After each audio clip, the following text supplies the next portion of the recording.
ښه خوا خو به دې نه وي بده ډېره یا خوشحاله وي مؤمنان خوشحاله دي ټول دوی د خدای په دنیا او په آخرت کې دوی ته خیر ورکړي چې زموږ سره یې دونې مرسته وکړه موږ یې دونې خوشحاله کړلو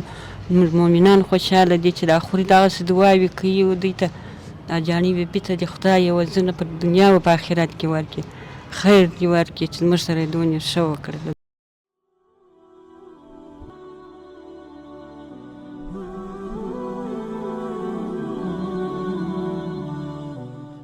په لکه نه درېیمه کوم غوړي وه په چې کته مو ورکړې وای مؤمنانو ته دغسې د چای ډوډۍ یې ګزاره وه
بسم الله الرحمن الرحیم السلام علیکم ورحمۃ الله وبرکاتہ دوستانو ستړي مسئ په دې هیله چې جوړ روغ خوښ او خوشحاله به یاست رب العزت جل جلاله مو آباد سوکاله او خوشحاله ولره دوستانو بیا هم لله الحمد موږ سپانسرشپ پروګرام لرو او دا به مو شپږم اخري ځل پروګرام چې همدغه دوه جنان ته موږ د خوراکي موادو توزیع لرله هر میاشت 4500 افغانۍ تقریبا چې ټوټل مرسته کیږي 1000 افغانۍ د شپږ میاشتې راهیسې بیبي مور چې د کاناډا څخه ده هغه کومک او مرسته کوي او موږ هم دغه مؤمنانو ته رسوو رب جل جلاله دې د بیبي مور صدقات په خپل عالي دربار کې قبول او مقبول وګرځوي او رب جل جلاله دې همیشه توفیق ورکړي چې د خپلو غریبو بېوزلو بېوسه وطنوالو او هیوادوالو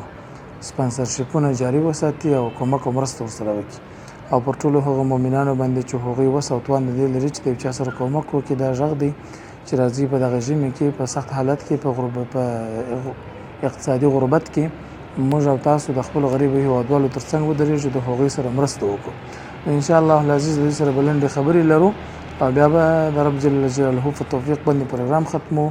او دوی ته به اجازه ورکړو له دوی به مننه او بخښنه ان شاء الله العزیز غواړو جزاکم الله خیرا السلام علیکم وعلیکم السلام ستړی مه شې جانې څنګه یې ښه یې صحت ښه دی شکر دې ژوند په خیر دی څو واره مو مرسته تقریبا د دا ځای څه وړې ده 5 واره مو وړي دي دا مو شپږم وار دا شپږم وار دی دا شپږم وار 5 واره مرسته ورسېده شپه یعنې دا اخري وار دی هو دا اخري وار ښه خوا خو به دې نه وي بده ډېره یا خوشحاله وي مؤمنان خوشحاله دي ټول دوی د خدای په دنیا او په آخرت کې دوی ته خیر ورکړي چې زموږ سره یې دونې مرسته وکړه موږ یې دونې خوشحاله کړلو زموږ مؤمنان خوشحاله دي چې دا خوري دغسې دعاوې کوي دوی ته جانې بیبي ته د خدای یوه زنه په دنیا او په آخرت کې ورکړي خیر دې ورکړي چې زموږ سره یې دونې ښه وکړه الله دې داسې ته اجران درکړي اوس خو به دې خوا نه بده چې بلا ختم یا خدای دې بس دنیا او آخرت سمه کې چې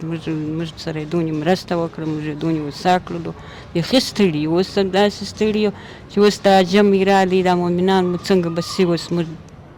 په دغه کې مو فکر یو نه کوي هغه باندې څنګه به وکړو اوس بیا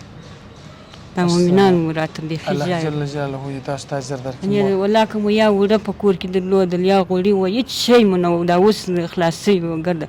په ځان پورې اریان خدای دې یوه زنه ورکړي اجانۍ بیبي ته لاس دې پر مکې شي پاک خدای کښېږدي خدای د هر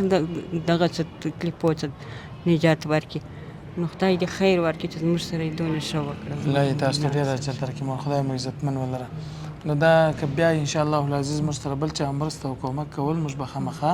ستاسو بیا راغواړو کومک موږ مؤمنان بیخي اوس هم مؤمنان مو دا رقم دي چې په لکه معامله که شی لا په کور کې وسوه وړي مو خلاص سوي وه شیان میده شیان مو خلاص وه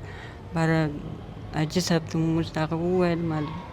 زنګ ور ووهه چې څنګه کېږي موږ دوستانو په 4500 افغانۍ باندې دا وړه یو ډبه غوړي ورجې او چای بوره پلمیټ هغه داسې دعاوې کوي دا مؤمنان مو داسې دعاوې کوي چې په رقم دعاوې جانې بیبي ته کوي خدای دې خیر ورکړي چې زموږ سره یې دونې موږ یې وسا کړلو بیخي ستړي وو اوس هم ستړي یو خدای دې ستاسو دعاګانې قبول کړي تاسو بخښه کوئ په دې خاطر باندې چې تاسو به وخت په وخت باندې تکلیفولاست او راتللاست به شی و دا زموږ سره دا کونډه زور مې ده کونډه لور مې ده د مؤمنانې دي موږ ګرده دغسې بس د سرا کریم 5,000 افغانۍ سولې مخه 4,000 اوس 5,000 شوي نو اوس پورې اریان نشته هر وخت دا تاریخ را رسېږي موږ په عرفه ځرابېږو بس تکلیف دا خلک مشترک کوي عرفه دا زما نو وژاړو هر څه وکړو چې دا کریا موږ څنګه وکړو دا شان ټول الله راکوله کریا به م الله ادا کړي رزق به م خدای الله مهربانه دی الله مهربانه دی خدای دې تا اجر درکړي موږ ډېره مننه الله دې سلامت السلام علیکم جانې ستړی مه شئ ښه صحت مو ښه دی ستاسو خو باور نه و خطا چې دغه خلاص وبله خو نه دي خدای دې عوضونه درکړي خدای پاک یې آخرت په دې دنیا عوض درکړي موږ عوضونه نه لرو مؤمنان مو داسې وشي وخواران مو سره په ټول و په دغه کېدل خدای تعالی دې عوض درکړي امین کې الله تاسو ته اجر درکړي موږ دعا یې کوو موږ دعا کوو خدای دې اجر ورکړي هغه څوک ستاسو په کور کې هغه دوه کسان چې معتادین راغلاست په که نه یا بندیان دي بندیان دي وکه و بندیان دي ښه نه دي سم سوي تر اوسه یا نه دي سم سوي دا د مؤمنان یې ناست دي یا نه دي سم سوي بله په لکم نه درېیمه وکم غوړي وکړه چې کتغ مو ورکړی وای مؤمنانو ته دغسې د چای ډوډۍ یې ګزاراوه وکې یا بندیان دي ناست دي بله ناست دي سره مؤمنان یې موږ دوی مور ته ډېر دعاګانې کوي دا د هغوی خدای دې مرسته عوضونه درکړي خدای پاک دې موږ عوض نه لرو الله دې لوی الله دې درکړي امین که الله دې تاسو ته اجرونه درکړي نو تاسو دعاګانې هم کوئ او بخښنه هم کوئ دا اوس تاسو زموږ دغه خیري برنامه آخري پروګرام چې 6 ځله وه نو بیا به انشاءالله العزیز که نور وخت موږ سره بل چا کومک او مرسته وکړله بیا به پر تاسو باندې غږ کړو تاسو به راغواړو د مرستې مرسته خدای دې کور مو ودان الله دې عوضونه په دې دنیا په آخرت درکړي چې زموږ مؤمنانو موږ ډېر خوشحاله یو دسه الله دې تاسو ته اجر درکړي سلامت اوسئ دوستانو دا نننۍ برنامه د بیبي مور له کاناډا څخه شپه د 4500 افغانۍ کومک د هر اجانې سره کوي موږ هم دا کومک الحمدلله در دا ځای پر رسوي دا شپږمه میاشت وه زه لا ډېر مطمئنه نه یم نه پوهېږم چې د ژوند خو بیا به هغه مالي ادارې ته ووایو شاید زما فکر دی وایي دا اجانیان وایي چې شپږمه میاشت ده نو چې د ژوند دغسې تیز تېرېږي او که واقعا هم موږ دوی اشتباه سوي چې 5مه میاشت نه وي نو هغه به وګورو بیبي مور ته به هم معلومات ټول ته به معلومات ځکه هره برنامه نشریږي نو که زه الله جل جلاله دې وکړي چې دوی اشتباه سوي چې یوه میاشت بل چانس هم موږ ولرو چې دا مؤمنانو ته کومک ورکړو موږ ته هره میاشت مور پیسې راستي هره میاشت او هره میاشت موږ دغه خلکو ته دغه کومک ورکوو نو په دې خاطر باندې چې مالي ادارې څخه بیا پوښتنه وکړو چې شپږمه میاشت که پوره سوې وه نو واقعا عمر ډېر تیز روان دی خوشبخته او نیکبخته انسان او باچانس انسان هغه څوک دی چې ژر تر ژره د خپل ژوند د قیمتي او اعظمي استفاده وکړي او د خلکو سره مرسته او کومک وکړي جزاکم الله خیره السلام علیکم ورحمة الله وبرکاته